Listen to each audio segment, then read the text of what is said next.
Friends, என்னோட ஃபார்மில் நான் ப்ரீட் பண்ணுற மீன்களுக்கு வினிகரில் 5 செகண்டில் எவ்வளோ ஈஸியாக மைக்ரோவார்ம்ஸ் மாதிரி செப்பரேட் பண்ணி சேஃபாக ஃபீட் பண்ணுறேங்கிறத இந்த வீடியோவில் சொல்லியிருக்கேன்.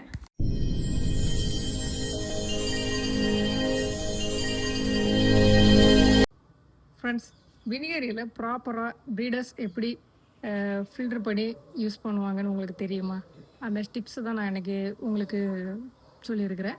நான் வந்து லாஸ்ட் 3 இயர்ஸாக இதே டிப்ஸ் யூஸ் பண்ணி தான் நிறைய பீட்டா ஃப்ரைஸ் காப்பாற்றிட்டு இருக்கிறேன். அதே மாதிரி இந்த டிப்ஸ் யூஸ் பண்ணி நீங்களும் நிறைய ஃப்ரைஸ் காப்பாற்றிடுங்க.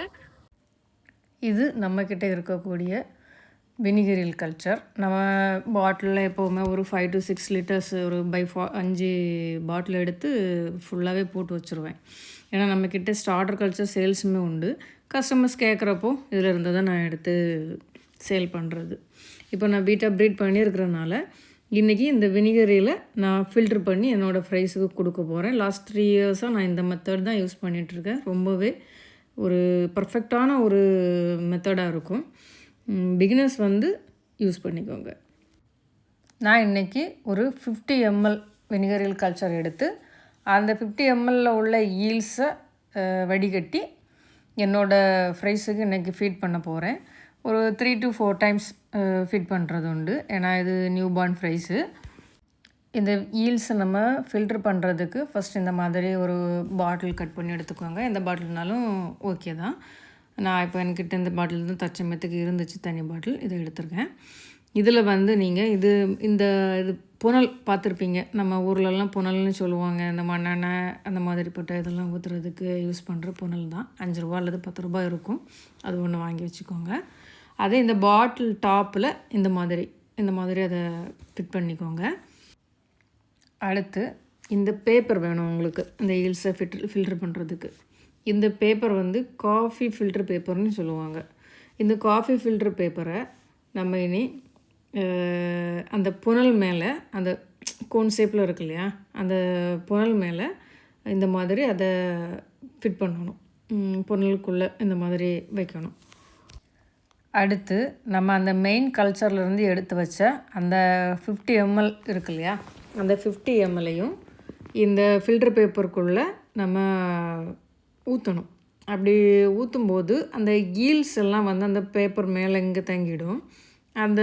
நம்ம அந்த ஆப்பிள் சீடரு வினிகரு அந்த தண்ணி பேஸில் இருக்கக்கூடிய அந்த லிக்விடெல்லாம் கீழே போயிடும். ஆனால் நம்ம இப்போது அந்த ஃபில்டர் பேப்பரில் ஈல்ஸை பார்க்க முடியாது ஆக்சுவலாக இப்போதைக்கு. இப்போ நம்ம என்ன பண்ணலான்னா, அந்த வினிகரியில் நம்ம அந்த கல்ச்சரை ஃபில்டர் பண்ணுறதுக்கு ஊற்றணும்ல, அதில் அந்த லிக்விட் பேஸில் இருக்கக்கூடிய நம்ம அந்த கல்ச்சர் வந்து அடியில் வச்சுருந்த அந்த தண்ணி பாட்டிலுக்குள்ளே இருக்கும்.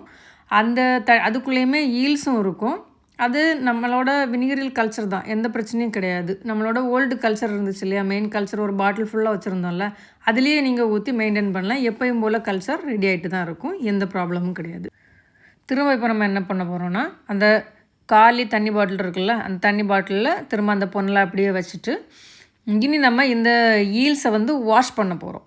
நார்மலாக நம்ம அந்த பாட்டிலில் ஸ்பாஞ்செல்லாம் வச்சு இதை நம்ம ஈல்ஸை வந்து எக்ஸ்ட்ராக்ட் பண்ணி டைரெக்டாக எடுத்து ஃபீட் பண்ணும்போது எல்லா ப்ரீடர்ஸுமே நோட் பண்ணியிருப்பீங்க.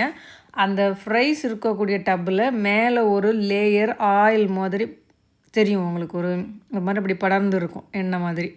அது என்ன பண்ணுன்னா, ஃப்ரைஸை வந்து நமக்கு ப்ரீத் பண்ண விடாமல் ஃப்ரைஸ் நிறையவே அடி வாங்கும். எல்லாருமே இதை நோட் பண்ணியிருப்பீங்க. இப்போ நம்ம அதுக்காக தான் 2 வாட்டி நார்மல் வாட்டர் எடுத்து வாஷ் பண்ணுறோம். நெக்ஸ்ட்டு இந்த மாதிரி ஒரு சின்ன பவுல் எடுத்து, பவுலில் நார்மல் வாட்டர் தான் நான் வச்சுருக்கேன். அந்த கோன் ஷேப்பில் இருக்கக்கூடிய அந்த ஃபில்டர் பேப்பரை மாற்றி எடுக்கணும். அந்த உள் பக்கத்தை வெளியே எடுத்து அந்த நம்ம நார்மல் வாட்டர் வச்சுருந்தோம்ல, அந்த நல்ல தண்ணியில் நம்ம அந்த பேப்பரை வந்து இந்த மாதிரி முக்கி எடுத்துட்டோன்னா அதில் இருக்கக்கூடிய ஈல்ஸ் எல்லாமே நம்ம பவுலுக்கு வந்துடும். இப்போது அந்த பவுலில் இருக்கக்கூடிய ஈல்ஸை நான் உங்களுக்கு டார்ச் அடித்து காமிக்கிறேன். பார்த்தீங்களா எவ்வளோ ஈல்ஸ் தெரியுது பார்த்தீங்களா? இது எல்லாமே நம்ம வினிகர் ஈல்ஸ் தான். இப்போ ஈல்ஸை நம்ம சுத்தமான முறையில் நல்ல தண்ணியில் 2 வாட்டி வாஷ் பண்ணி திரும்பவும் நல்ல தண்ணியிலையே எடுத்து வச்சுருக்கோம். இந்த ஈல்ஸ் வந்து இந்த நல்ல தண்ணியில் எத்தனை நாள் உயிரோடு இருக்கும் அப்படின்னு பார்த்தீங்கன்னா, ரூம் டெம்பரேச்சரில் 2 to 3 நாளும், வார்ம் டெம்பரேச்சரில் 1 or 2 டேஸும், நல்லா கூலரான ஒரு டெம்பரேச்சரில் வந்து 3 to 4 days இருக்கும். இப்போது அந்த ஈல்ஸை வாஷ் பண்ணோம்ல, அந்த தண்ணி பாட்டிலில் அந்த தண்ணி போயிருக்கும், அந்த தண்ணிக்குள்ளேயுமே ஈல்ஸ் இருக்கும். அந்த ஈல்ஸையுமே நீங்கள் வேஸ்ட் பண்ண வேண்டாம். அதை என்ன பண்ணலன்னா, நீங்கள் அடுத்த கல்ச்சர் பண்ண போகிறீங்க அப்படின்னா அந்த கல்ச்சருக்கு கூட அந்த தண்ணியை நீங்கள் யூஸ் பண்ணிக்கலாம். இப்போ நம்ம அந்த தனியாக எடுத்துகிட்டு வந்து அந்த வார்ம்ஸை நம்மளோட பீட்டா ஃப்ரைஸுக்கு ஃபீடர் வச்சு ஃபீட் பண்ண போகிறோம். அந்த நம்ம ஈல்ஸை ஃபீடரில் எடுத்து இந்த மாதிரி பீட்டா ஃப்ரைஸ்க்கு வந்து நீங்கள் அதை ஃபீட் பண்ணும்போது இந்த மாதிரி அதை ஸ்ப்ரெட் ஆகிற மாதிரி, அதாவது எல்லா இடங்களுக்கும் அந்த ஈல்ஸு போகிற மாதிரி இந்த மாதிரி ஸ்ப்ரெட் பண்ணி விட்டுருங்க. அப்போ தான் அந்த ஃப்ரைஸுக்கு ஈஸியாக ஃபைட் பண்ணாமல் எடுத்து அவங்கவுங்க பக்கத்தில் போகக்கூடிய ஃபுட்ஸை அவங்களே எடுத்து சாப்பிட்ற மாதிரி இருக்கும். இது வந்து ரொம்ப ஒரு நல்ல டிப்ஸு. ப்ரீடர்ஸ் யூஸ் பண்ணி பார்த்துட்டு எப்படி உங்களுக்கு எந்த அளவில் யூஸ் ஆச்சுன்னு கமெண்டில் சொல்லுங்கள். வினிகரியல் கல்ச்சர், மதர் கல்ச்சர் தேவைப்படுறவங்க ஃபஸ்ட் கமெண்டில் என்னோடய நம்பர் பின் பண்ணி வைக்கிறேன். அந்த நம்பருக்கு மெசேஜ் பண்ணுங்கள், தயவு செஞ்சு கால் பண்ண வேணாம். நம்ம பீட்டா ஃப்ரைஸ் வந்து இப்போது ஈல்ஸை தேடி சாப்பிட ஆரம்பிச்சிட்டாங்க. அவங்களோட மூமெண்ட் ஸ்டைல் பார்க்கும்போதே தெரியுது. ஃப்ரெண்ட்ஸ், பீட்டா ப்ரீடிங் பொறுத்தவரையில் பீட்டாவை ரொம்பவே ஈஸியாக ப்ரீட் பண்ணி எடுத்துடலாம். ஆனால் ஃப்ரைஸை காப்பாற்றுறது ரொம்பவே சவாலான விஷயம். அந்த சவாலுக்கே சவாலான ஒரு டிப்ஸ் தான் நம்ம இன்றைக்கி சொல்லியிருக்கிறது. இந்த டிப்ஸ் வந்து எனக்கு ரொம்பவே யூஸ்ஃபுல்லாக இருக்குது. இதே மாதிரி நீங்களும் இதை ட்ரை பண்ணி பாருங்கள். ட்ரை பண்ணி பார்த்துட்டு எந்த அளவுக்கு யூஸ்ஃபுல்லாக இருந்துச்சுன்னு கமெண்டில் சொல்லுங்கள். வீடியோ ஸ்கிப் பண்ணாமல் பார்த்ததுக்கு ரொம்ப நன்றி. தேங்க்யூ.